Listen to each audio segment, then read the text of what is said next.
Hello and welcome to La La Land on LA Talk Live. I'm your host, Brett Chapin. Thanks for joining us on La La Land. This is the only nationally broadcast show by Los Angeles artists about Los Angeles artists. And I can't hear myself, so there you go. Now I can hear myself. How you doing, Van Eric? Engineer Van Eric is with us today. Yeah, I feel great. It's a lovely day in the neighborhood.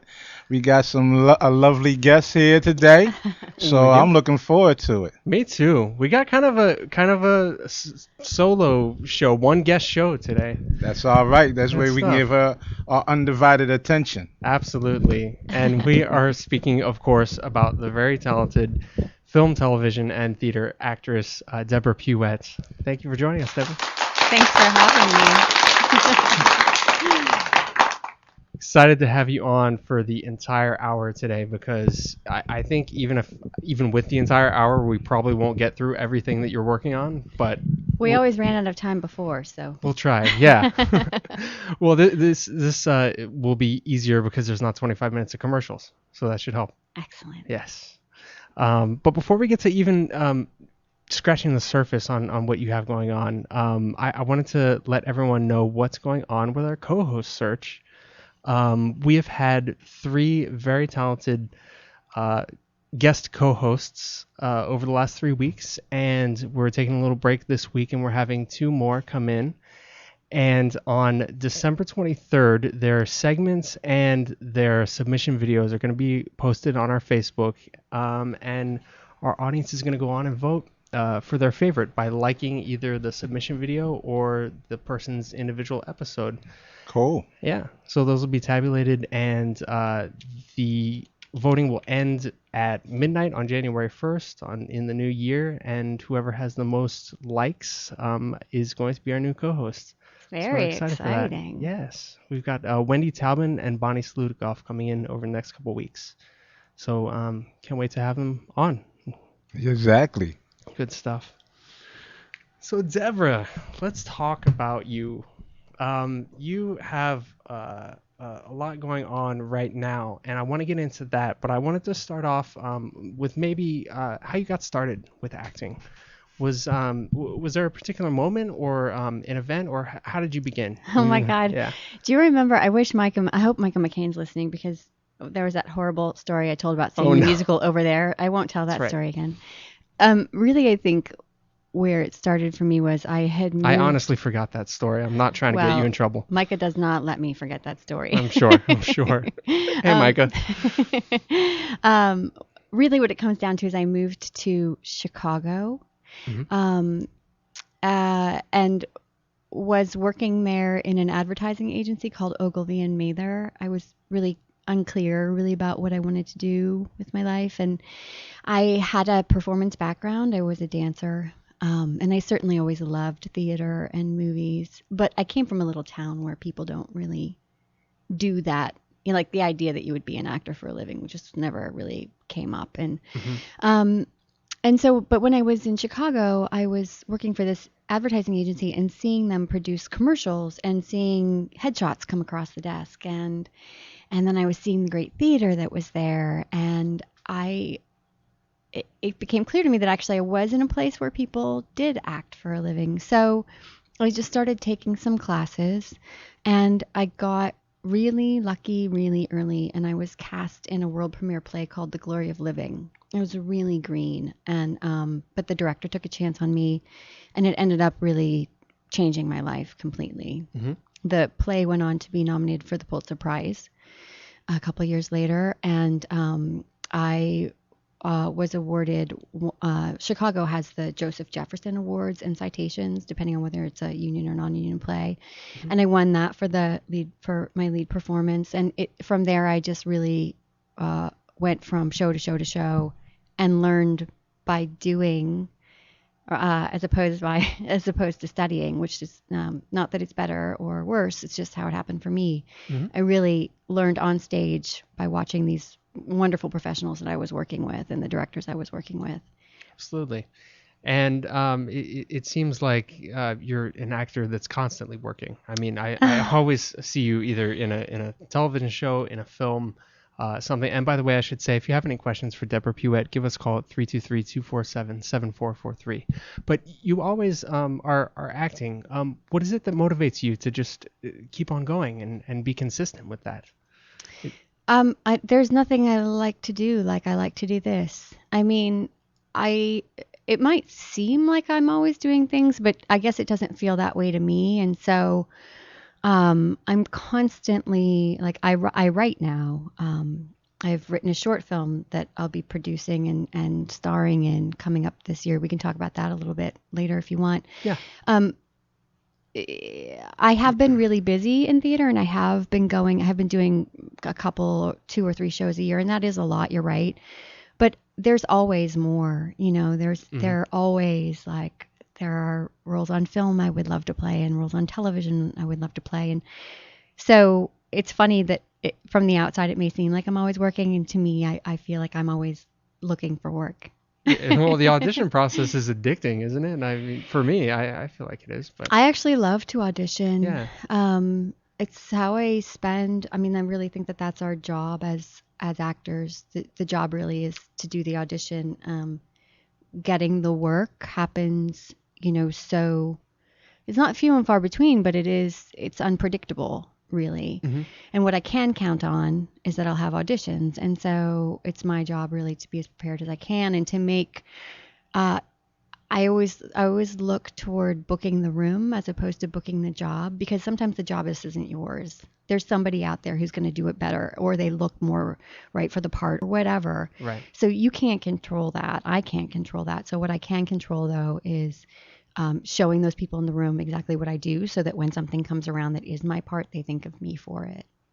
That's how I look at it. Very, very good philosophy. It's not the end of the world if you don't get a part. It's no, it's the way it goes. I mean, yeah. not everybody can play every part, and having been on the other side of things as a producer, you understand really the alchemy of casting. I mean, it's like a puzzle, and everyone has to fit just so. Mm-hmm. And sometimes some of the pieces are already in place and you need to fit around them. And so if you look too much like somebody who's already cast, it's not going to work. Or if you don't look like you could fit into that family, it's not going to work. It doesn't mean, it's not a reflection on your acting or your talent or your preparation. It's really much more about, it's a visual medium. And sometimes it really does come down to just how do you look? Absolutely. Yeah, I didn't know that you worked on the other side, on the casting side. I'm sure that was very, very helpful. Just for that, for that play, for 4 Places, when I produced that with the folks at Rogue Machine.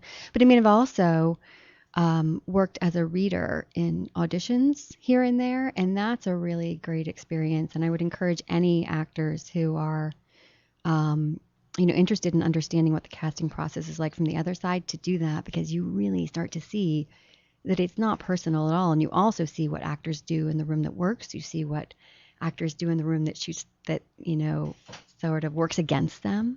Yes. And it's a huge learning experience. So to really start to understand how casting works, I think is can be very beneficial to actors who have no intention of being casting directors at all. Absolutely. I got to sit on a casting session a couple of months ago, and I think I learned more in that casting session than I did in 4 weeks worth of classes. What, you got to sit in on it, did you say? Yes.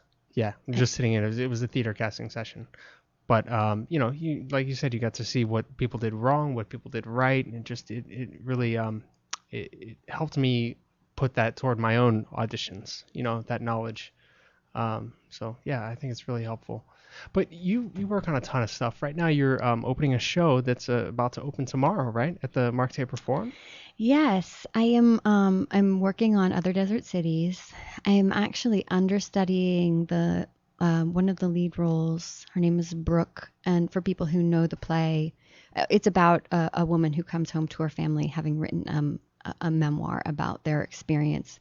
And it kind of blows up in her face.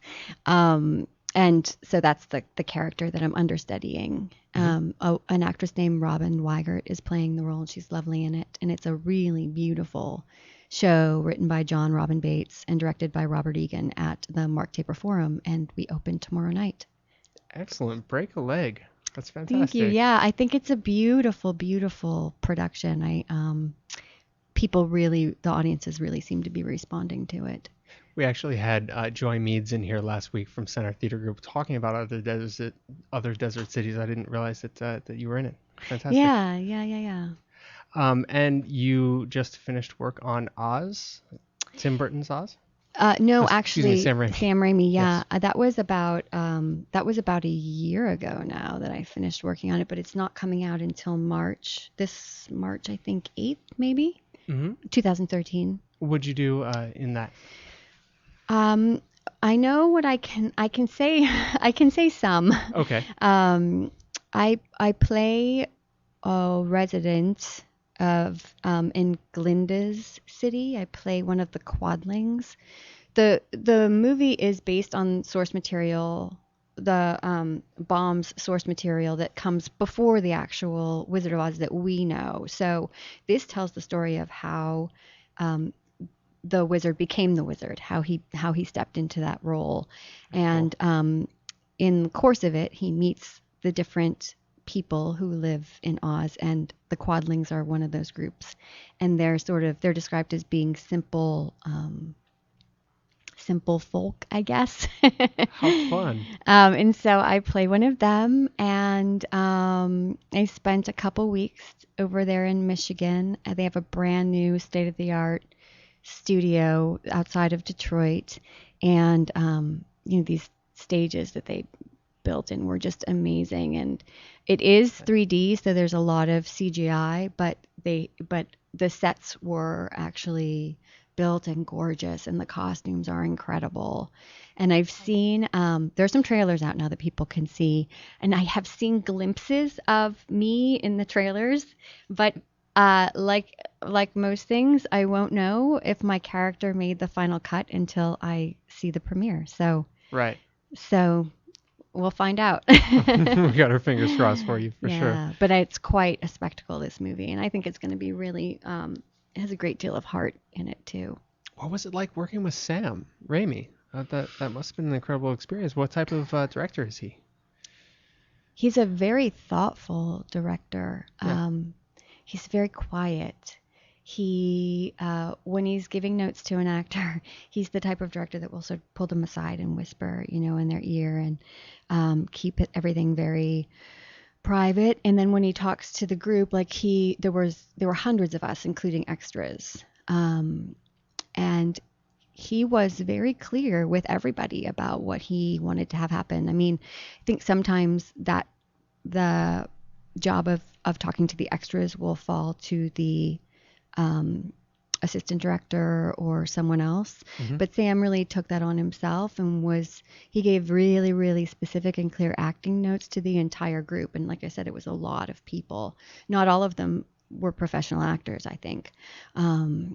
And then there were a few of us who actually were playing, some of the principal roles, and we were scattered among them. But he was very even keeled, this enormous production swirling around him, and he was very calm, and he's a very centering presence. And he's just somebody that you really want to do a good job for, because he's so clearly a good guy. Yeah, he comes off that way in interviews. I think he comes off as real genuine in interviews, and he really has a very clear vision of what he wants. You see that in his films. So yeah, I think that's definitely true. But he's not a screamer, he's not there are no histrionics on his set. It was a really lovely place to be. Yeah, I met some amazing people, and the people in the town were just really friendly, and we had a lovely time. Is your makeup pretty crazy for it? Do you look like yourself? Or? Yes, I look like myself. I didn't have prosthetics. A lot of people had prosthetics on their faces, especially the little people who play the Munchkins. But the townspeople in the group that I played don't have prosthetics, but we do have crazy hair. The hair design was really wild, and then the costumes, of course, are super fantastical. I mean, at this point, the trailer's out, so I don't think I'm ruining any surprises. But the quadlings, the women are all in these enormous skirts that bloom out like a sphere and then close down around the ankles.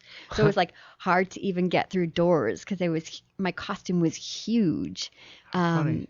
and many of the characters wear these really crazy hats and then I know when they go to the Emerald City, which is another part of Oz where my character does not live, the design was very different. It gets very dark. And I saw some of the designs there. I mean, when we would go into hair and makeup in the morning, there were literally hundreds of handmade hair pieces, facial hair, and for the head that these designers had created by hand, one hair at a time. I forget what the craft is called, but they actually stitch the mustaches and the beards that these men would wear by tying one hair at a time. The craftsmanship was so meticulous and impeccable and just awe-inspiring, really. It sounds like it. They must have put a lot of detail into that, a lot of time. Well, I guess you would have to a movie like Oz because you're always going to be compared to the other one. So I would imagine you really have to make sure that your details are real specific and correct. Yeah, and it's such a land of fantasy, and because they have these, I think I was working with a crowd of at least 125 extras, and all of them were very specifically costumed, made up, hair design, all of them.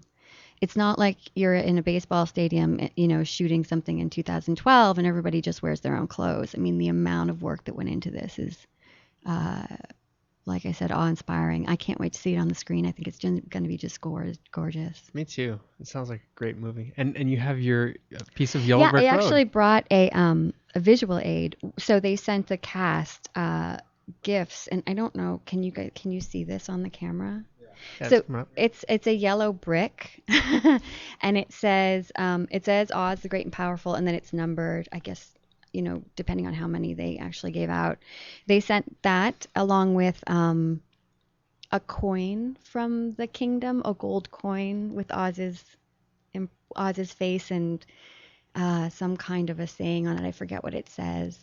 And then the requisite ball cap for the cast and crew, one of those. Very cool. Yeah, so Wait, some keepsakes. You said you mean the wizard's face, or you said Oz's face?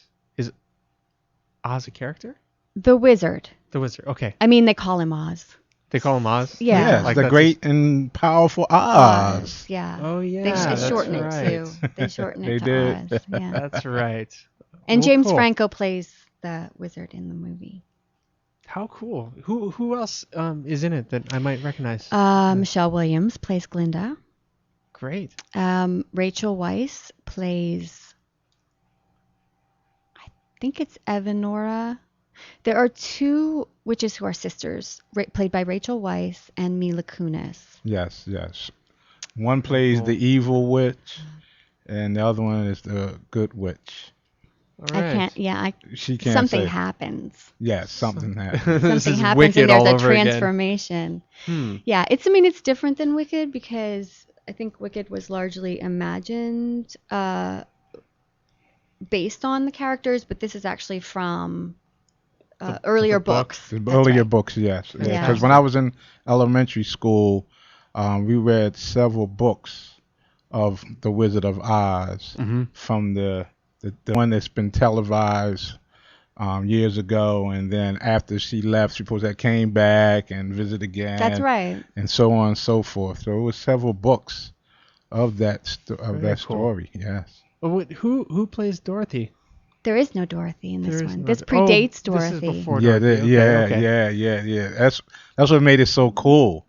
Reading those Yeah. books. Yeah. I cannot wait to see this. You'll see from the trailer, James Franco's character he's something of maybe a shyster. He's a magician in a small town, and he is swept up in a tornado and lands in Oz, where everyone believes him to be this person that was foretold would come and save them all. Exactly. Yes. Okay. And so he pretends to be that person, and then whether or not he actually becomes that person is Yes. left to be seen with the movie. Yes. That's really You cool. never seen the movie? I saw the original. You Yeah. never read any of the books? Oh my I never goodness. read the books. No. Oh my goodness. Yeah. Yes. I hadn't read the earlier books either. It was a No. surprise to me. Yeah. Well, I must be telling my age. Because No, you're not. No, because I have a 12-year-old son, and actually he's 13. Okay. He turned 13 on Saturday.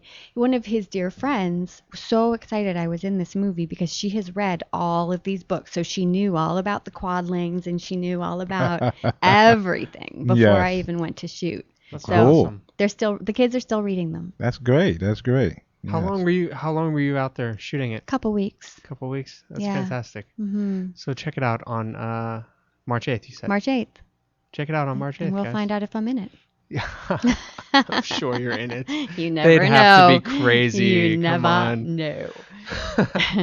And you, in addition to working on Oz and your show that you're opening tomorrow at the Mark Taper Forum, Other Desert Cities, you also have produced your own film. I'm in the process of it. Yeah, I've Yes. written it. It's a movie called Cash for Gold. It's actually a short film, and we did a Kickstarter campaign. Gosh, we were doing creation. I was doing creation when we did that, so that was a couple months ago now, and the response was really overwhelming, and we exceeded the amount of money that we were looking to raise on Kickstarter, which is great because I don't know if people know the crowdfunding model, but on Kickstarter, it's all or nothing. You either make your goal or you don't get any of the money people have pledged. And so, you have to balance setting that goal with what you think you can raise. So the goal we set was not quite all the money we needed, but we felt confident that we could get it. And we did. And then we actually went beyond that. So we are really well funded to make this short. And then we were going to shoot it actually this month. But when I got the job at the Taper, that really takes up all my time right now. I'm pretty much there day and night. I'm going straight there from here. And so shooting the film had to be pushed back into January, but I'm really excited about it. Okay, yeah, because I was gonna say I thought you had already shot it, but you're so busy being successful that you haven't had time to be successful and shoot it. So We did. We had great. to push it back a little bit, but Okay. we should be able to shoot it in January. And it Can you tell us a little bit about the plot? yes, it is. It's actually about two people who. Okay, so it's about a woman named Grace, who I will play, who is, as many people are right now, very down on her luck in terms of her money and prospects. And one day she finds herself taking what little she has into a cash for gold shop in the hopes that she can get some much needed cash. She comes up against a man named Asan, who is the son of the owner of this shop that she chooses. And he seems like the least likely person to want to help her. But in the course of their very brief meeting, they discover that they have more in common than they thought. And I don't want to give the ending away, but let's just say that the relationship that they develop in this very brief period of time, just a few minutes, really surprises both of them, and they learn something, I think, about each other. And what I hope the film does is, it speaks to our time, right? It speaks to the trouble people are having finding work and feeding their families. And then it also, Asan is a Muslim American, Iranian American, and he's Muslim.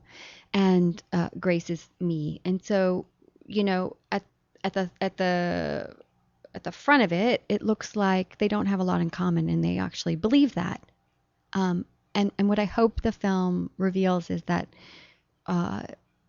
if we choose to look, we can actually find things about each other that reflect ourselves. It's really just a matter of having the courage to look instead of deciding you are this thing and I don't like that thing. Mm-hmm.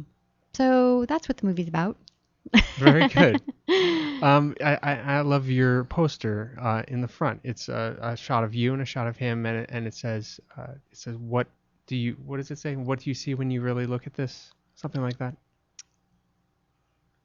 can't. It was something like, "Who do you see if you look really close?" or something like that. Yeah. That was something yeah. we put together for the Kickstarter campaign. The That- art for the movie will probably be different, but I wanted people to get a sense of what the movie was like just from the image. Mhm. And Asan will be played by Naveed Negahban, who is an actor that Homeland fans will know as Abu Nazir, the #1 terrorist in the world in the world of Homeland. Uh-oh. And yeah, on that show, he's a scary guy. He's also actually a well-rounded character. They managed to give this terrorist a great deal of heart. It's really interesting. People haven't watched the show. It's quite well done.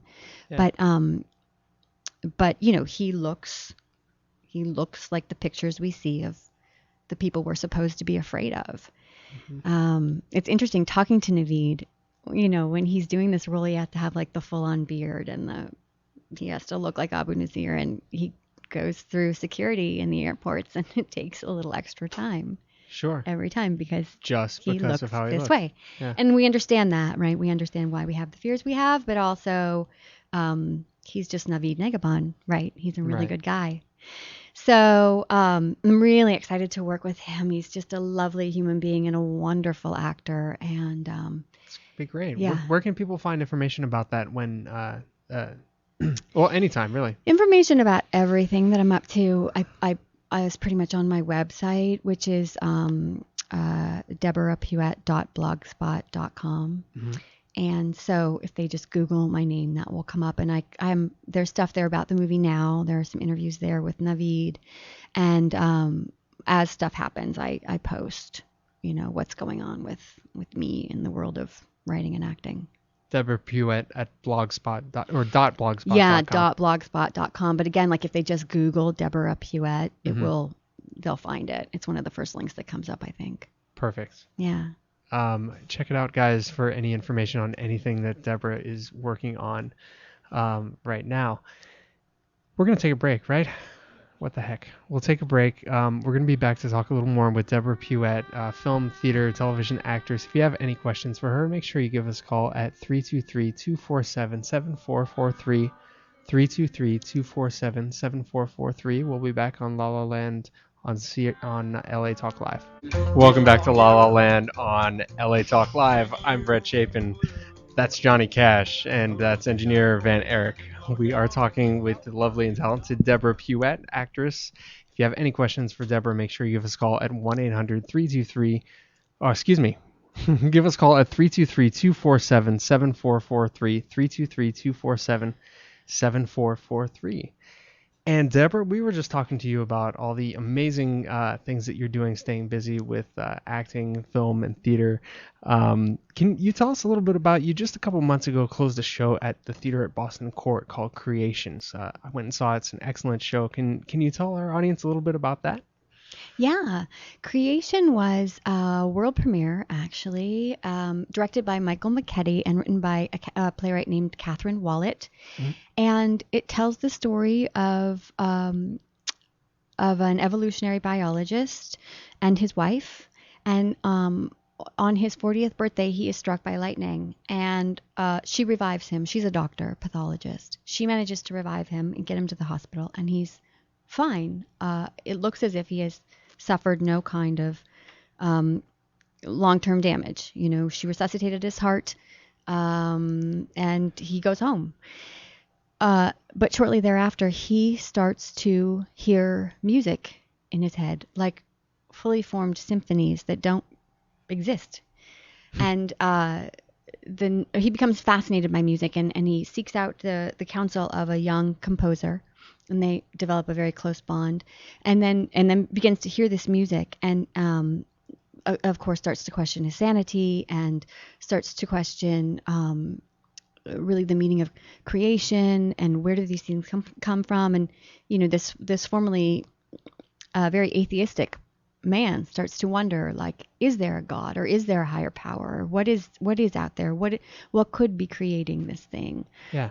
And it creates a rift between him and his wife. And I think the play asks a lot of questions about, you know, who are we? Because on the surface he hasn't changed, but something very fundamental about his brain is different. And that's a big part of who she fell in love with. It's a big part of who she committed to live her life with. And now, he's sounding like a very, very different person. And what does that mean for their relationship? And what does that mean in the larger context of whether or not there's a God? And it asks a lot of questions. Yeah. It doesn't really answer them. No, it doesn't. Right? It doesn't. No. But it makes you think. It makes you think about a lot of things. Yeah. And it must have been a tremendous, I don't want to say a challenge to play because you're talented, but it must have been a bit of a departure from some of your other roles. It was a challenge. What was challenging about it is I've been fortunate to do a lot of world premieres, but this in particular, the characters,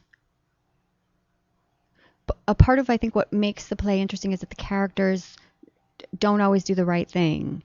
They do what they think they need to, and so we, in the process of figuring out who this woman was, I had lots of questions and finding my way around her behavior that didn't always make sense to me, Deborah, as a person. Yeah. I had to find a way to make it make sense to me as Sarah, the character.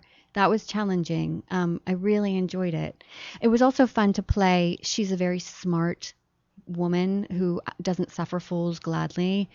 She's not always nice, No. but she's very successful. And, compared to some of the much more character-y stuff that I've done more recently, it was nice to play that kind of person. I had a good time with it. I bet. And she's actually very like me in some ways. I am not the most patient of people. If I feel like my time's being wasted, or if I feel like I can be like that. And Right. so it was interesting to explore that side of acting because I don't play I often play characters that are very, very different from me. Yeah. I could see you as a doctor. I like could see that. Yeah. I actually thought about going. To medical school. I thought about being a lawyer. I very, very, very occasionally daydream about what it would be like to just quit acting and go back to school and be a doctor. Like, what would that look like? Because people do that. So it was fun to explore that side of me. I'm sure Mm-hmm. through your acting. Yes. So you don't have to quit acting to Yes. do it. You can just do it I through can it. just pretend I'm a doctor. Yeah, that's great. Well, you have so much going on, and find out information about Deborah at Deborah Puette at blog or Deborah Puette blogspot.com.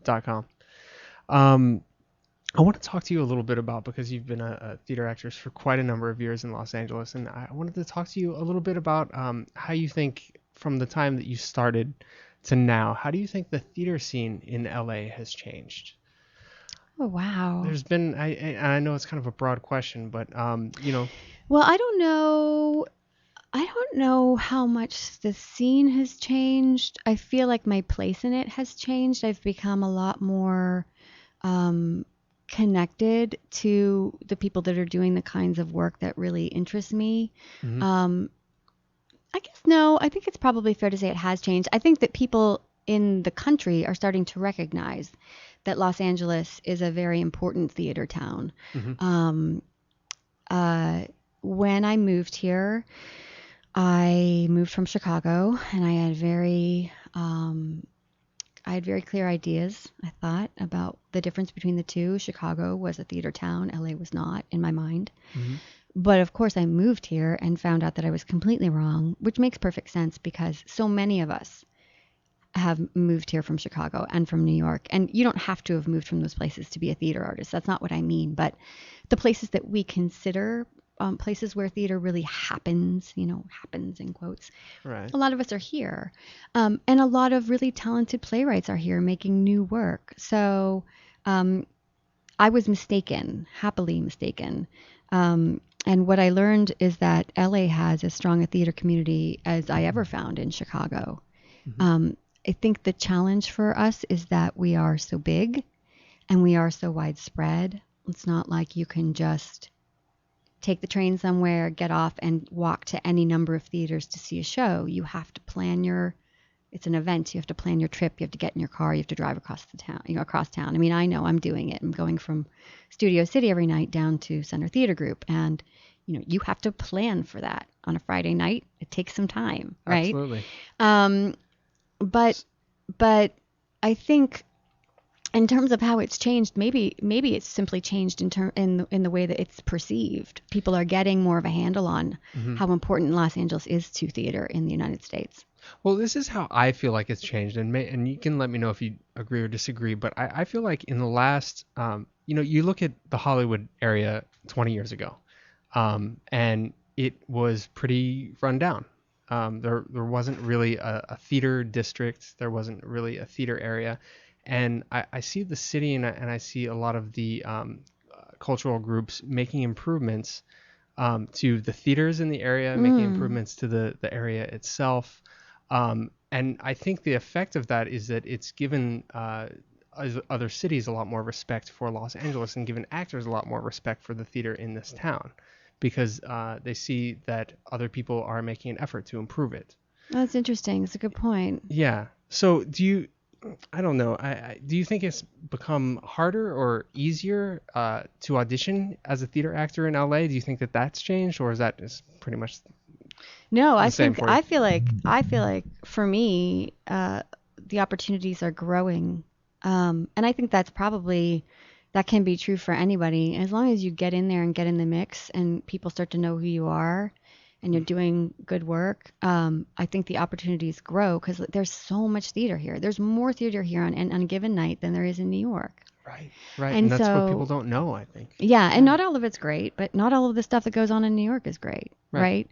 So I feel like the opportunities actually are expanding, and I'm, really grateful for that and excited to see what comes next. I mean, whether it's a great new play with a really exciting team in a waiver theater, or whether it's a tried and true farce, at one of the regionals for some money, the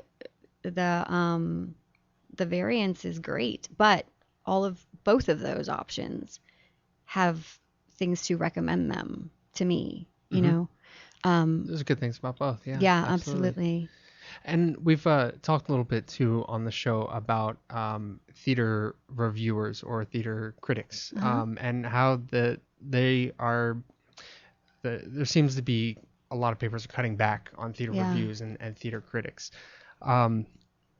How do you think that, I guess, theater critics could give a little more exposure to artists? Are there ways besides the traditional review that you feel like theater critics could give artists a little more exposure? And if so, what are they? Yeah, I mean, I know the papers are up against some real financial constraints, but what I would love to see, both as a theater artist and as a reader, I would love to see features done on the talent that's happening here. I would love to see features about LA's playwrights. I would love to see features about LA-grown directors.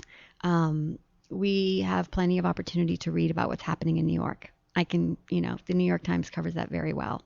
Sure. And that's not to say that the LA Times shouldn't, but I would love to see a little more attention paid to what's happening here. And there are people actually who do a very good job of that. I'm a huge fan of Stephen Lee Morris, the LA Weekly. He's terribly smart. Former guest on the show. Oh, really? I'll look that up because I didn't hear that interview. I think he's great. Yeah. And he really knows his stuff, and he also asks the hard questions. He really think he believes very much in LA and wants to see it succeed, and so he's not afraid to ask, what are we doing well? What are we doing badly? So there are people doing it. Yeah, there are very good critics in town, and there's criticism in the Times that's very good. I'm not knocking the Times at all. I wish that the powers that be would give them a little more money so that they could write the features that I'm interested in reading about, which are what's happening here. Right. It seems to be a lot of it sometimes seems to be focused on film and television. Well, yeah, and that's understandable. I don't begrudge that either. And listen, I do. Just a little bit. No, go on. I'm here because I work in television and film too, and we all want to make. Maybe we all don't, but I would like to I like to be able to support myself as an actor, and throwing TV and film into the mix is a necessary part of that. Yeah. This is Hollywood, so I get it. But I feel like the pie could be cut just a little bit differently to open up theater a little bit more to people, and let people know what they're missing, because there are a lot of people in LA who really have no idea the kind of theater that happens here. Honestly, it's like even incredible. actors I know who don't do a lot of theater, they'll spout these sorts of things that I would have spouted when I first got here, and I'm like, no, you're totally missing it. There's so much great stuff here. You just have to know where to go. LA is absolutely a theater town.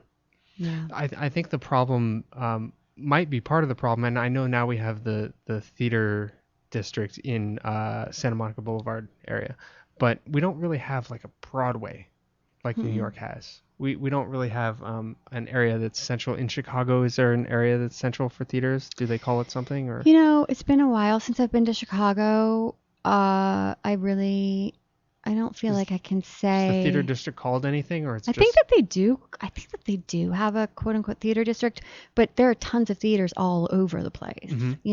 All over town. Are they kind of like it's like LA where it's spread out more, or? I feel like that was my experience when I was there 12 years ago. Yeah. Maybe it's changed a little bit. There's the Goodman and there's Steppenwolf, and those are certainly not in walking distance of each other, for instance. I don't really know that I can speak to it. I feel like it's not like New York, though. There's never going to be another place like New York. In terms of the actual geography of it. I don't mean quality or anything else, but in terms of being able to get off the subway at, 49th Street or whatever and walk to all your different theaters, we're never going to have that. No. And I don't know that we should try. We're not New York. Well, yeah, the geography, it's completely different. We don't have a subway, really. But yeah, it's very different. I don't know that I think it's improving. I really do. I know that New York is always going to be the theater town in this country, and LA is always going to be the film town. But it's not to say that we don't have good theater or New York doesn't have good film. It's just a matter of going out and finding it. And really pursuing it. I remember shortly before I left Chicago, I think it was the New York Times ran a feature questioning whether Chicago really was the second city, or if it had surpassed New York in terms of theater, in terms of the quality, and in terms of the world premieres that were being done. Yeah, and the people who were being drawn to work there. And I would love to see that same question being posed about LA someday. I would too. Yeah, that's kind of my dream. That would be nice. Yeah. I think we need a couple more really, really big theaters. I'm talking, 2,500 seats or more. I think that would help. I don't know. Yeah, maybe. Because it seems like that's what people go to. That's what they gravitate toward first. I don't even think they need to be quite that big. Some of the Broadway houses are, less than 1,000.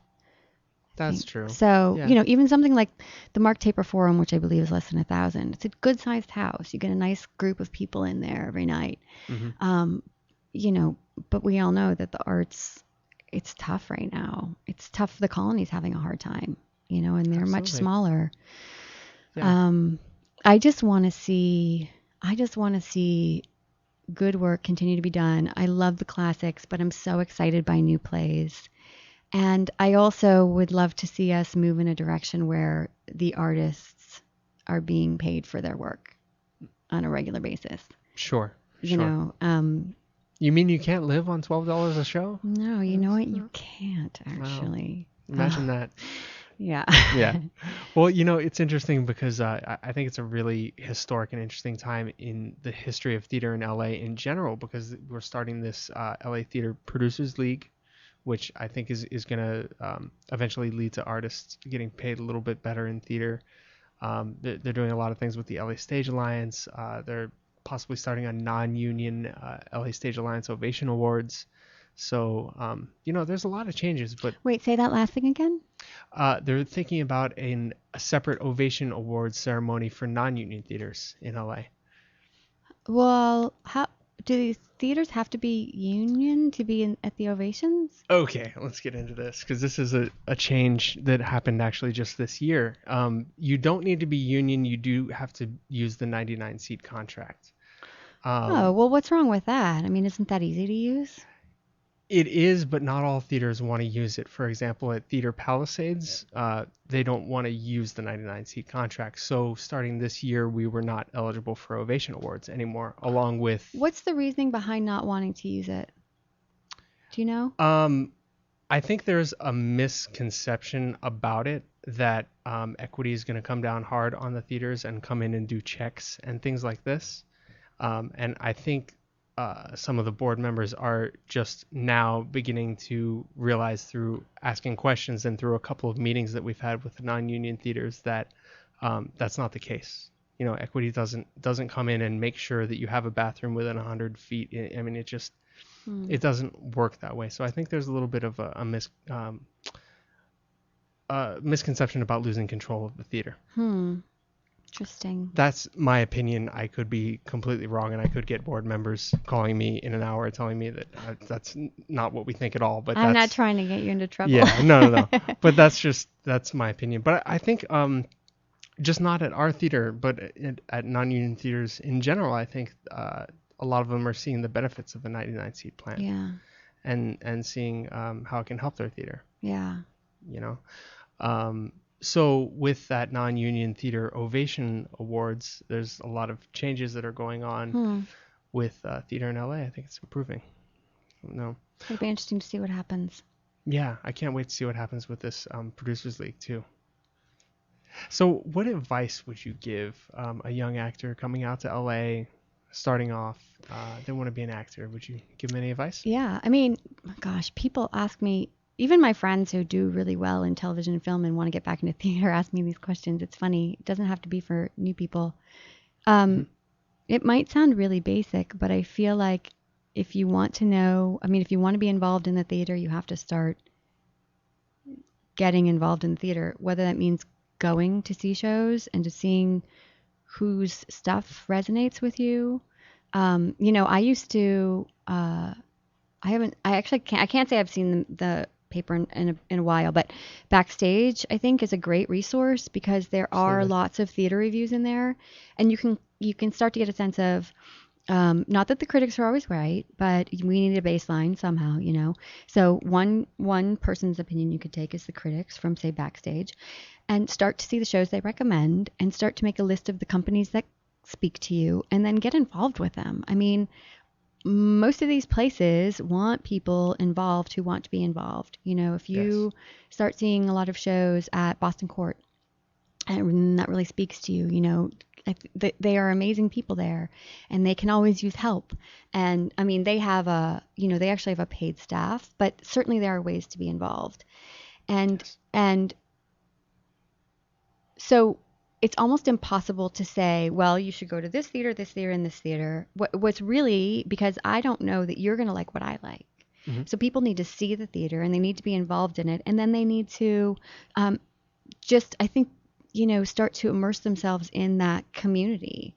And it's like the more you know, it grows. The more feeds off of that. When I first moved here, I didn't know, really thought that I was giving up my theater life. I really thought that. I was pretty despondent, but I was like, I'm moving here for television and film and damn theater, and I don't care. Little did you know you'd later be winning an Ovation Award. Little did I know that it was such a rich community. I really was wrong. And that really, for me, just happened by going to auditions and going to see plays and getting to know people and reconnecting with people from Chicago who had moved here. And keeping track of the playwrights that I love and going to see their stuff. And I mean, that's how Four Places came to be, the play that I produced with Rogue Machine. I knew Joel Drake Johnson's work from Chicago, and so I kept an eye on it. We have the internet now, so I also read reviews from Chicago. I like to see what's coming out of there that hasn't yet been here that maybe, I can put my stamp on. And that was what happened with Four Places. Yeah, actors definitely have options. They have options. And, I know people say this, but like produce your own work, figure it out. I don't know that it's necessarily putting on a play. That's a very expensive proposition. I know actors who do that themselves, and it costs a lot of money.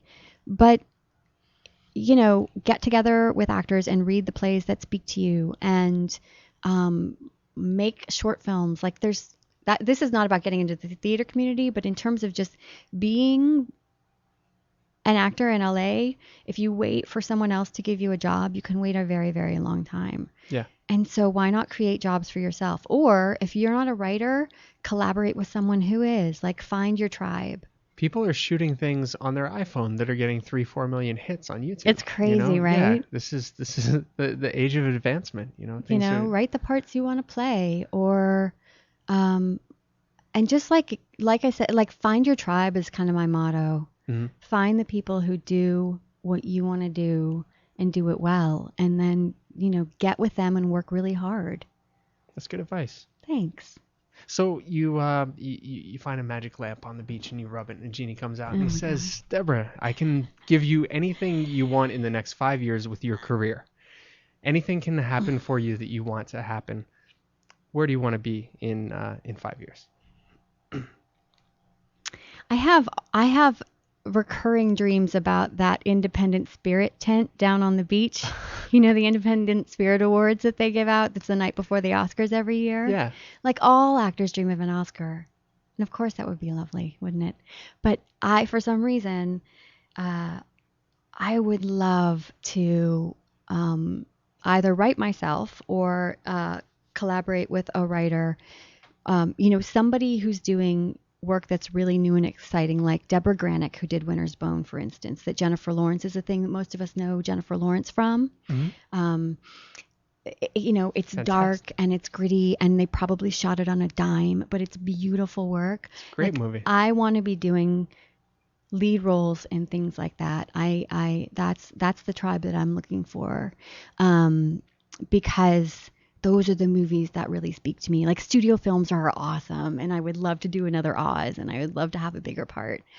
But I also really like, Sam Raimi came from this world where he created his own thing with Evil Dead, and like that kind of ingenuity, it really inspires me. And so I would love to be in that tent accepting an Independent Spirit Award in the next 5 years. Absolutely. Well, what if somebody gave you the choice between making a little bit of money with this independent thing that's very close to your heart and something that you want to do, or a lot of money with a big studio film? Would you pick the smaller one?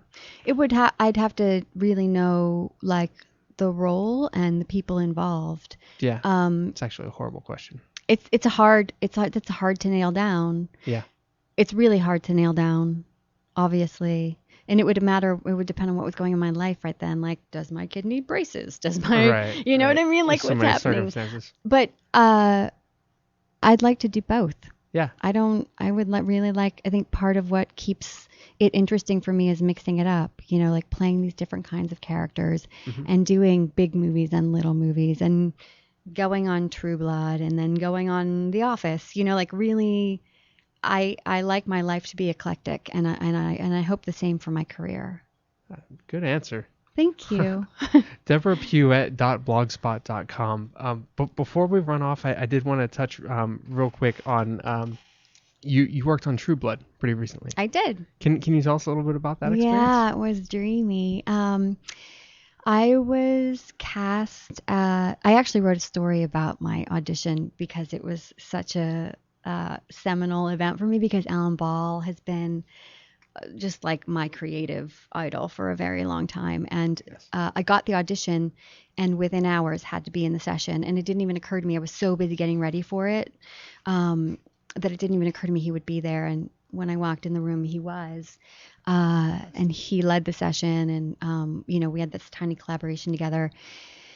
That was thrilling. And then the part I play for Trubies, people who watch the show, I play Bill Compton's daughter. So he's sort of the head guy, the vampire. And so I was working with Stephen Moyer, who plays Bill, and Stephen was also directing his very first episode. Oh, cool. And the scene was just the two of us. So Yeah. the whole day was like this little acting. For me, it felt like a love nest.